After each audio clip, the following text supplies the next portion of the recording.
السلام علیکم Pakistan drama world میں آپ سب کا ویلکم ہے۔ تنکے کی سہارے کی ایپیسوڈ 3 میں ہم دیکھیں گے کہ واصل دوریا سے پوچھتا ہے کہ ہر لڑکی نے اپنا آئیڈیل ہسبینڈ سوچ کے رکھا ہوتا ہے، تم نے کیسا آئیڈیل ہسبینڈ سوچا ہوا تھا؟ جس پہ دوریا کہتی ہے کہ ایسا ہی جو کچھ ابھی اس ٹائم میرے پاس ہے۔ اس پر واصل اسے کہتا ہے کہ اس کا مطلب تم نے پیسے والا شخص سوچ کے رکھا ہوا تھا، تم نے یہ سب کچھ حاصل کرنے کے لیے شارٹ کٹ مارا ہے، ایسے انسان کو تو لالچی اور پیسوں کا ہوس کا پجاری کہیں گے۔ جس پر دوریا اسے کہتی ہے کہ آپ نے اتنا سب کچھ جو بنایا ہے وہ بھی تو پیسے کی لالچ اور حفظ کی وجہ سے ہی بنایا ہے نا۔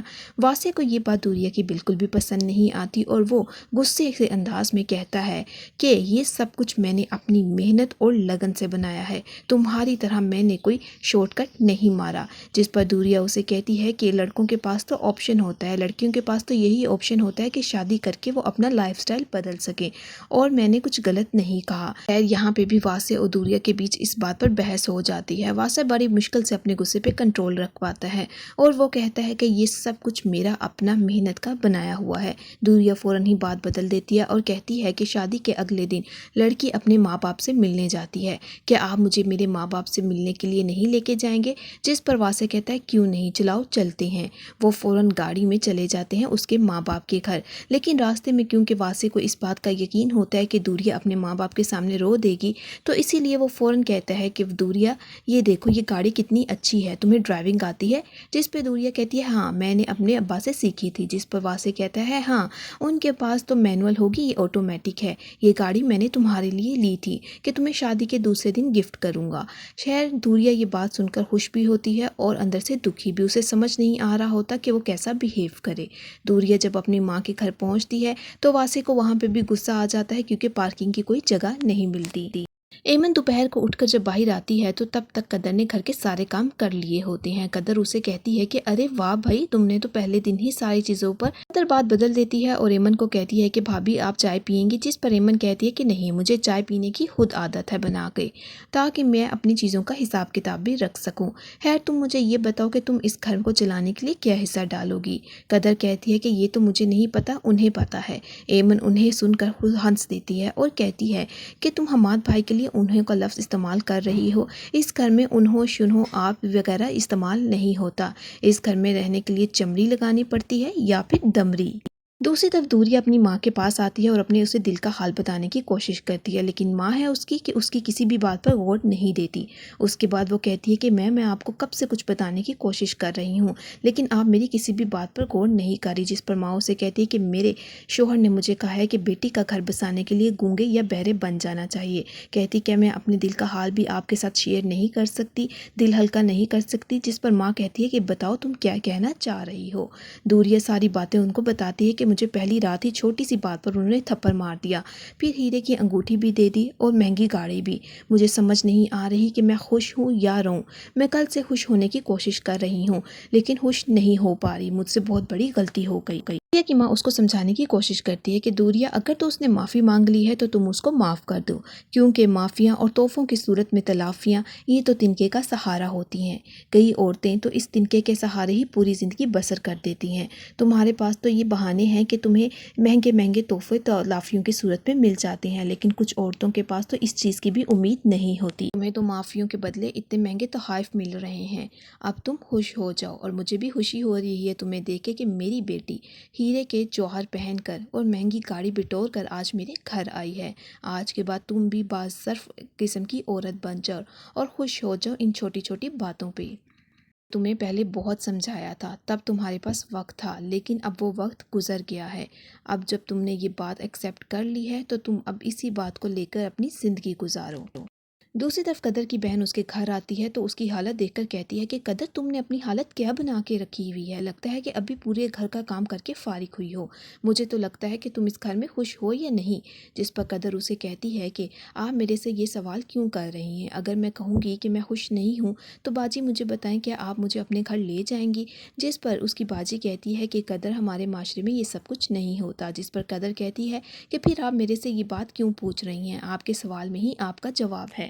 अपनी बहन को कहती है कि ज़िंदगी की तलखियाँ मेरे पे बहुत पहले ही खुल गई थी, मैंने ज़िंदगी को एक्सेप्ट कर लिया है और अब मैं इसी ज़िंदगी में खुश हूँ, मुझे इस घर में कोई मसला नहीं है। दूसरी तरफ दूरिया के घर जाने के बाद दूरिया का बाप बेहद परेशान होता है, जिस पर उसकी बीवी पूछती है कि आप परेशान क्यों हैं, जिस पर उसका बाप कहता है कि नहीं, मैं परेशान नहीं हूँ, मुझे पता है कि दूरिया अपने घर बेहद खुश है। उसकी बीवी कहती है कि ये बात तो आप मुझे नहीं अपने आप को बता रहे हैं, आप अपने आप को तसल्ली दे रहे हैं। जिस पर दूरिया का बाप कहता है कि बिल्कुल मैं अपने आप को तसल्ली दे रहा हूँ, क्योंकि अक्सर माँ बाप के आंसू बेटियों के लिए शय बन जाते हैं और उनका घर बर्बाद कर देते हैं। दूरिया को हमने पहले बहुत कुछ समझाने की कोशिश की, लेकिन उसने अपनी आंखें बंद करके रखी हुई थी और अब जब उसकी आंखें खुल गई हैं तो उसे ये खौफनाक हकीकत बर्दाश्त कर लेने दो। दूरिया का बाप अपनी बीवी को कहता है कि तुम अब दूरिया को सारी बारीकियों का समझाए कि इस तरह ससुराल की शिकायतें आकर मायके में ना करे, इस तरह से दिल खराब होते हैं, अब सब कुछ उसी ने संभालना है। उसी तरफ कदर आती है हमाद को उठाने के लिए, कहती है कि हमाद उठ जाए, मुझे अच्छा नहीं लगता कि आपकी कोई बेइज्जती करता है। ये बात सुनकर हमाद उठ जाता है और कहता है कि बेइज्जती कैसी, इन सबको तो बचपन से ही आदत है मेरी बेइज्जती करने की, तुम्हें भी आदत हो जाएगी। उसी दौरान हमाद की माँ अंदर आकर उसको जूती मार देती है, जिस पर हमाद फौरन उठकर कहता है कि माँ, ये आप क्या कर रही हैं, आपको पता होना चाहिए कि मेरी शादी हो गई है, कुछ तो ख्याल करें।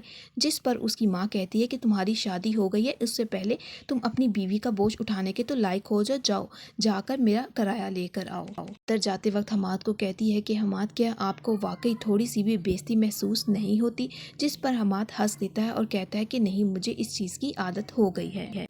दूरिया जब अपने मायके से वापस आती है तो वासे की बहन वासे को कहती है कि तुम्हारे ससुराल वालों ने तो तुम्हारी बहुत खिदमत की होगी, खैर हमारा भाई तो है ही ऐसा, नहीं तो इन लोगों की किस्मत में कहाँ था कि हमारे घर में इनकी शादी हो सके, इन लोगों की तो कोई हैसियत ही नहीं थी। ये बात दूरिया को बिल्कुल भी पसंद नहीं आती कि बहन वासे की बेहद तारीफ करती है और दूरिया के सामने कहती है कि क्या उनको तो हिम्मत करनी ही चाहिए, हमारा भाई वासे है ही बहुत अच्छा इंसान और शहजादा। दूरिया वहाँ से ये बात सुनकर उठकर चली जाती है। उसके उड़ जाने के बाद उसको एक और मौका मिल जाता है कि वासे के कान भर सके। वो कहती है कि मुझे ऐसी औरतों से बहुत नफरत है जो अपनी और की तारीफ से हसद करने लग जाते हैं। हाँ वासे, मैं डंगे की चोट पे कहूँगी कि मेरा भाई शहजादा है, मेरा भाई सबसे बेहतरीन है, देखती हूँ कि मेरा भाई जो शेर जैसा है मेरी इज्जत कैसे नहीं करवाता। दूसरी तरफ कदर बनाने लग जाती है हमाद का नाश्ता और फ्रिज से निकाल लेती है अंडे। जब उसकी भाभी आती है नाश्ता बनाने के लिए तो वो पूछती है कि फ्रिज से अंडे तुमने निकाले? कदर कहती है कि हाँ, उन्होंने कहा था कि मेरे लिए नाश्ता बना दे। वो कदर की खड़ी खड़ी बेइज्जती कर देती है और कहती है कि ये अय्याशियाँ मेरी शोहर की कमाई से नहीं चलेंगी, जाकर तुम अपने शोहर को कहो। उसी दौरान हमाद वहाँ पे आ जाता है और कहता है कि आप अपने शोहर की कमाई पे इतना अतराए ना, वो कोई तीर नहीं चलाता। जिस पर उसकी भाभी उसे कहती है कि ये तो तुम भी तीर नहीं चला सकते, वरना तुम भी ये तीर चला लो, नहीं तो चुप करके यहाँ पे बैठे रहो। हमाद अपनी भाभी को चुप करवाने लग जाता है और वो कहता है कि कदर इस घर में आज के बाद काम नहीं करेगी। ये बात सुनकर हमाद की माँ भी बोल पड़ती है कि अगर तुमने कमाई नहीं करनी और कदर ने भी यहाँ पे काम नहीं करना तो कदर इस घर से चलती बने, उसकी यहाँ पे रहने की कोई ज़रूरत नहीं है। कदर ये बात सुनकर रो देती है। हमाद कदर को कहते हैं कि कदर तुम अपने कमरे में आ जाओ, कोई ज़रूरत नहीं तुम्हें आज के बाद ये काम करने की। जिस पर एमन भी कहती है कि हाँ भी, मैं भी कोई काम क्यों करूँ, मेरा शोहर इस घर में कमा कर लाता है। क्योंकि दूरिया वासे की बहन की बातों की वजह से उठकर अपने कमरे में आ जाती है तो वासे भी उसके पीछे आ जाता है और कहता है कि तुम्हारे माँ बाप ने तुम्हें कुछ नहीं दिया, कम से कम तुम्हारी तरबियत ही अच्छी कर देते। जिस पर दूरिया कहती है कि क्यों, मैंने अब क्या किया? जिस पर वासे उसे कहता है कि अगर तुम मेरी और मेरी बहन की इज्जत नहीं कर सकती तो हमें बता दो। वो दूरिया का चेहरा बहुत ज़ोर से पकड़ता है और उसे वार्निंग देता है और कहता है कि अगर तुमने इस घर में रहना है तो मेरी बहन लोगों की खिदमत और इज्जत करनी पड़ेगी, नहीं तो मेरे से बुरा कोई नहीं होगा।